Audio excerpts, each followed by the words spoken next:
1 Pedro, a primeira carta do apóstolo Pedro, capítulo 5, versículos 1, 2, 3 e 4. Eu leio com vocês esse texto. Aos presbíteros que estão entre vós, admoesto eu, que sou também presbítero com eles, e testemunha das aflições de Cristo e participante da glória que se há de manifestar ou revelar. Apacentai o rebanho de Deus que estão entre vós, tendo cuidado dele, não por força, mas voluntariamente, nem por torpe ganância, mas de ânimo pronto, nem como tendo domínio sobre a herança de Deus, mas servindo de exemplo ao rebanho. E quando aparecer o sumo pastor, alcançareis a incorruptível coroa de glória.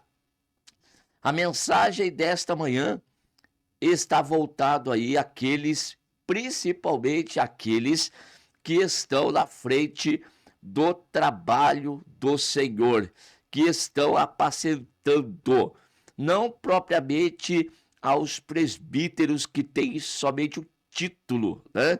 Mas aqueles que de alguma forma estão na frente de um rebanho. Nós temos, principalmente em nosso ministério, aí cooperadores, né? Não foram nem separados ao diaconato, mas já estão pastoreando. E vamos considerar também você que é um líder de grupo dentro da igreja.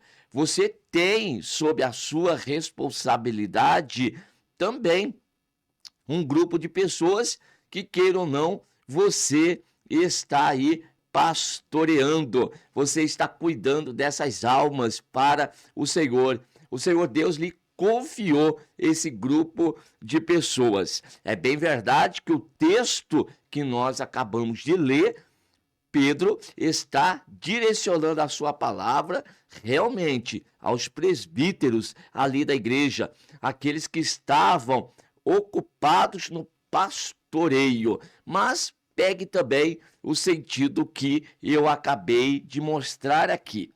Nesse sentido, então, Pedro está dizendo que ele também era presbítero. Embora muitos o conhecessem como apóstolo ali naquela ocasião, no entanto, ele se equipara aos irmãos. Ele se coloca na mesma condição daqueles irmãos, pois de repente poderiam pensar que o apóstolo de repente sofreria menos que eles que estavam ali na frente do trabalho. E Pedro está mostrando que não. Todos estão no mesmo barco, todos estão realizando a mesma obra, todos estão passando pelas mesmas dificuldades. E assim Pedro diz para os irmãos que ele também era testemunha das aflições de Cristo. Primeiro ponto a respeito do que Pedro diz, como testemunha das aflições de Cristo, pois ele viveu com o Senhor Jesus. Ele caminhou com Jesus. Ele foi discipulado por Jesus. Então, ele foi testemunha de tudo aquilo que Jesus passou em seu ministério. Mas não só isto. Pedro está dizendo que ele agora, naquele momento, pois Jesus já havia ressuscitado e já havia subido aos céus, e ele agora, Pedro, está na mesma condição dos demais dentro da igreja, passando os restos das aflições de Cristo, ou seja, ele também naquele momento estava testemunhando os mesmos sofrimentos, estava passando pelas mesmas dificuldades, estava sendo também testado, estava sendo também provado e estava lutando, estava batalhando para permanecer na fé. É isso que Pedro está dizendo. E ele também, embora fosse participante das aflições de Cristo, diz ele, e participante da glória que se há de revelar. Ou seja, aquilo que estava ensinando para a igreja, Pedro está também vivendo. Ele está esperançoso na revelação do Senhor Jesus Cristo, principalmente naquele dia. Existia em seu coração uma viva esperança. Esse momento pode ser um momento de dificuldade, pode ser um momento de batalha, pode ser um momento de guerra, mas haverá um dia em que o Senhor Jesus há de se manifestar nas nuvens dos céus, e quando isto acontecer, há de se revelar uma grande glória.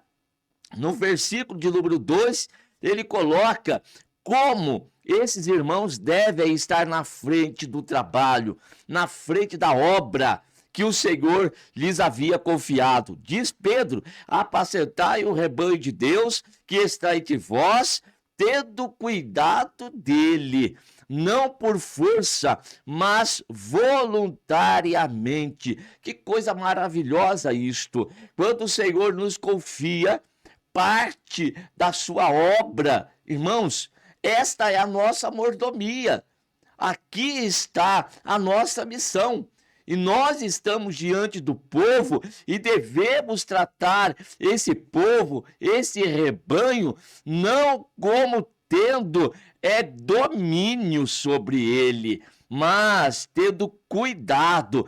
Não é por força, é voluntariamente. Ninguém que tem um chamado, irmãos, um pastor presidente ou um pastor local, vai constrangê-lo a fazer a obra, vai obrigá-lo a fazer a obra. Você tem chamado, você tem vocação, portanto, tem que fazer voluntariamente, tem que se dispor a estar trabalhando e sabendo sempre que quem te chamou foi Deus, quem te elegeu foi Deus. Então lembre-se disso. Trabalhe, não sendo forçado, não sendo constrangido, mas voluntariamente, com alegria. Quem faz voluntariamente, faz com alegria, faz com prazer, faz com satisfação, não busca reconhecimento, não busca aplauso, não busca ter retorno financeiro com a obra de Deus. Misericórdia! Ter interesse, irmãos, com a obra de Deus? Não, nós estamos trabalhando para o Senhor de forma voluntária. E daí, não fazemos por torpe ganância, mas sempre estamos fazendo de ânimo pronto. Estamos aqui dizendo sempre para o Senhor: eis-me aqui, ó Deus, para cumprir aí a tua vontade e cumprir o teu querer. E Pedro, então, no verso 3, nem como tendo domínio sobre a herança de Deus, mas servindo de exemplo ao rebanho. Constantemente eu tenho dito para os irmãos da congregação, principalmente obreiros: irmãos, nenhum pastor tem controle do rebanho de Deus. Não é o pastor que vai dizer quem pode estar no meio do rebanho e quem não pode.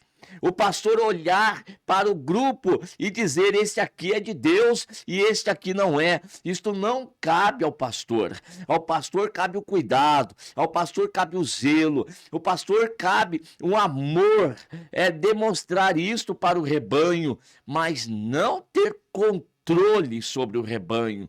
Não posso, irmãos, ter essa liberdade de dizer para os irmãos para onde vai, quando vai, se pode ir ou se não pode. Esse não é o papel de pastor, viu? O papel do pastor é aconselhar, é orientar. E quando perceber que a ovelha, ela está saindo um pouquinho do caminho, então chegar a conversar e aconselhar.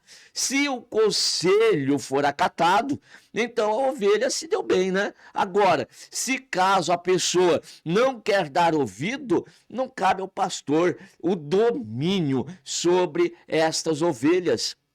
Até porque a característica da ovelha é sempre obedecer ao pastor. Aquele que não obedece a pastor, esta não é ovelha. Então não está para o pastor dizer quem é ou deixa de ser. É a própria pessoa que se revela, ali se mostra se está como característica de ovelha ou então aí de um bode. Pois é, então não sou eu que vou dizer quem é ou quem deixa de ser, é o próprio comportamento, é a própria atitude do abençoado ou da abençoada é que vai me dizer, esta aqui realmente é uma ovelha. Agora, esse outro aqui não, está sempre querendo pular cerca, está querendo sempre subir aí para um monte de pedra, então deixa de ser ovelha. Ovelha não fica escalando pedra, né? Quem escala pedra é bode, é carneiro, tá bom? Então nós vamos ficar atento a isso. Então você que está me acompanhando nessa mensagem, você tem sob os teus cuidados aí um grupo de pessoas. Não tente ser controlador, não.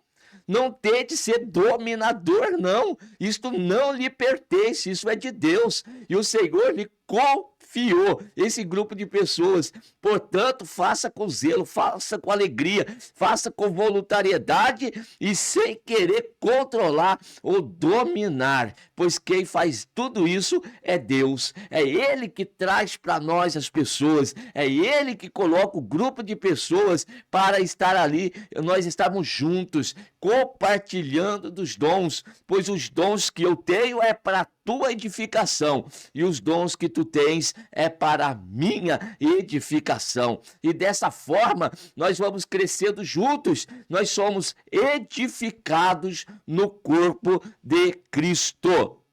Fazendo dessa forma, conforme aqui Pedro está dizendo, quando aparecer o sumo pastor, então alcançareis a incorruptível coroa de glória.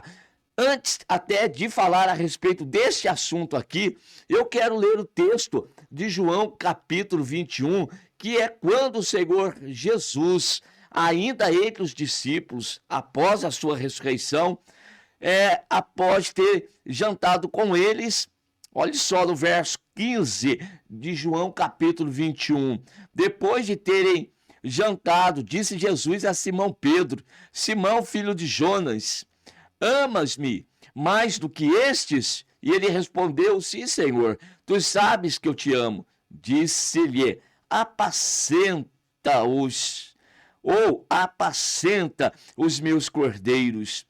Tornou a dizer-lhe segunda vez, Simão, filho de Jonas, amas-me? Disse-lhe, sim, Senhor, tu sabes que te amo. Disse-lhe, apacenta as minhas ovelhas. Disse-lhe terceira vez, Simão, filho de Jonas, amas-me? Simão entristeceu-se por lhe ter dito terceira vez, amas-me? E disse-lhe, Senhor, tu sabes tudo. Tu sabes que eu te amo. Jesus disse-lhe, apacenta as minhas ovelhas. Então aqui está a missão do apóstolo Pedro de apacentar as ovelhas do Senhor. Não foi Pedro que escolheu a missão, mas foi ele escolhido para realizar aquela missão. Queridos irmãos, mesma coisa a nós. Foi você quem escolheu fazer a missão que estás fazendo? Pois é, se a escolha foi tua, vai deixar, não vai suportar, não vai aguentar. Agora, se a missão que você está realizando não foi escolha tua, mas tu fostes escolhido por Deus, então saibas de uma coisa, não deixarás a obra, porque quem te chamou é poderoso para te sustentar, para te fortalecer, para te encher de poder, para continuares a fazer a obra para a qual foste chamado. Deus é que te sustenta, Deus é que te fortalece. Portanto, não olhes para trás, continue avante, continue trabalhando, Continue fazendo aquilo que Deus te chamou para fazer. E aqui está a chamada do apóstolo Pedro. O Senhor Jesus colocando para fazer: amas-me? Se me amas, então apacenta as minhas ovelhas. Tu amas o Senhor? Ah, a resposta é sim. Então trabalhe para Ele. Faça a obra voluntariamente. Dedique-se à obra do Senhor. No tocante ao cuidado com esta obra, eu quero ler o texto de Atos capítulo 20, quando aqui Paulo estava no seu retorno para Jerusalém, sabendo que seria preso e passa pela região ali de Éfeso, tá bom? Na realidade, Mileto, e chama os anciãos que estavam em Éfeso. E aqui então ele vai dar orientações. E no verso de número 28 do capítulo 20 de Atos dos Apóstolos, diz ele para aquele grupo de homens: olhai, pois, por vós e por todo o rebanho sobre que o Espírito Santo vos constituiu bispos, para apacentardes a igreja de Deus, que ele resgatou com o seu próprio sangue. Quem tirou o povo das trevas e trouxe para a sua maravilhosa luz e agrupou esse povo foi Jesus Cristo, com o seu próprio sangue. Portanto, nenhum homem e nenhuma mulher tem poder de dizer que este fica e este outro vai embora. Não, absolutamente. O rebanho é do Senhor Jesus. Então vamos ficar firme no propósito de cumprir com a vontade do Senhor. E daí então, conforme Pedro disse aqui, quando o Senhor Jesus, o sumo pastor, ele se manifestar, aí sim então nós alcançaremos a incorruptível coroa de glória. Por ora, nós estamos fazendo a obra como Jesus fez. Jesus, após ressuscitar, foi exaltado pelo Pai. E agora nos resta as aflições de Cristo. Vamos fazer a obra, assim como o Senhor Jesus realizou, nós vamos fazer também. Quando vai ser a recompensa? Quando é que nós vamos receber alguma coisa? Quando da volta do sumo pastor. E aí então nós estaremos para todos sempre com ele e levaremos conosco todos aqueles que ele nos confiou a cada um de nós. Meus queridos irmãos e irmãs, esta obra que você está realizando não é uma obra humana. Não foi o homem que te chamou, pois, como eu disse, se fosse chamado por homem, não vais suportar, vais parar, vais entregar o trabalho. Mas se a tua chamada é uma chamada de Deus, então tu vais fazer a obra do Senhor até o fim. Porque quem te sustenta é aquele que te chamou, é aquele que te alistou para a guerra. Tem de bom ânimo. Não te mandei eu? Te esforce. Se esforce, porque o Senhor Deus, ele é contigo por onde quer que ele te mandar. Que Deus continue abençoando cada um de nós grandemente e seja o nome do Senhor glorificado através da obra que nós estamos realizando para o seu louvor e para a sua glória. Amém.